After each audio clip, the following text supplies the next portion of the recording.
Hi, I'm Gary. And I'm Adam. And today we're going to talk about digital privacy. Yeah.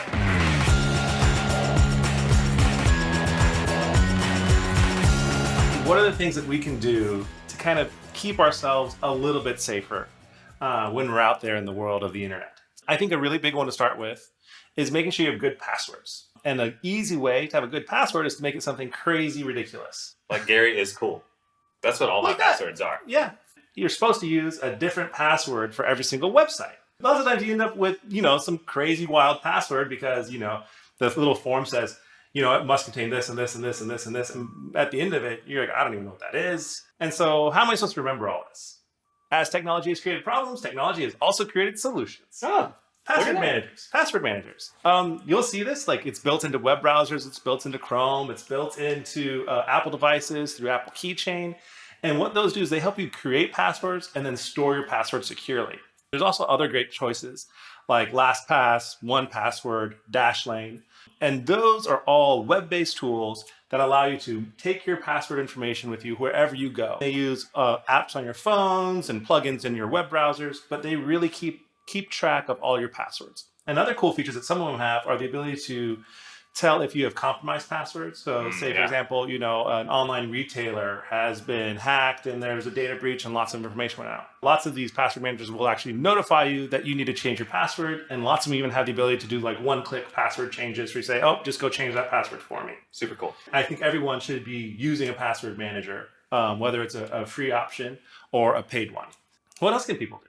People can also enable two-factor authentication on some of the services that they log into, right? So that way... What's two-factor authentication? Two-factor authentication. Oh, it's a very fancy thing. It's where you authenticate by using a password that you keep in your password manager into the website, and then they send you a text or give you a call or send you an email saying, hey, here's your magical 6-digit code.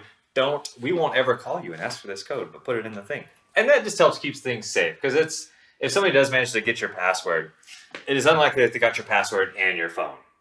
Right, so that they can get into one of the services that you subscribe to. So another thing to be aware of is that a lot of companies are tracking you online. What their goal is to gather as much information about you as possible, and then they use that to sell to other companies, and those companies use that information, all that data they collected about you, what you like, what you don't like, where you spend your time online, to target ads towards you. Is that why I get so many ads about tacos? 100%. Oh, man. I'm not really mad about it, though. Oh, no, I get it. Yeah, exactly. One of the common ways you're being tracked, we can use Facebook as an example.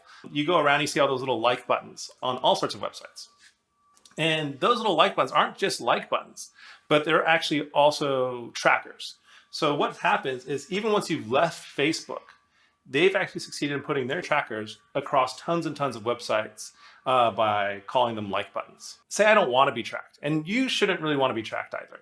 Well, there's a couple things you can do. One is blocking ads. Lots of times ads have trackers built into them, just like those like buttons. Another thing to do is download extensions that will block trackers. That still allows ads to come through in some situations, but it will stop companies from being able to track you from site to site. Another thing is there is a browser setting in pretty much all major browsers called Do Not Track. They are not supposed to track you from site to site. However, there are some websites that completely ignore that and will do it anyway. Another great option when it comes to blocking trackers is to actually block them before they hit your device. So there are lots of VPN tools like NordVPN, ProtonVPN. There's lots of VPN tools that actually will, with the correct configuration, you can actually install that. So it's actually not just blocking it on your one mobile device, it's protecting your entire network. And that's a really, really cool solution. So quick recap, 3 things you need to be doing today.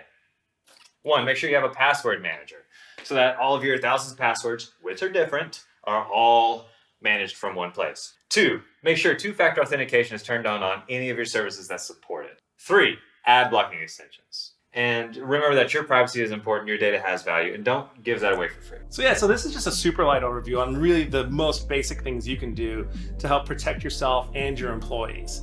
And if you've got any questions, leave a comment below. And if you need help protecting your employees or your business, go ahead and reach out to us. Thanks.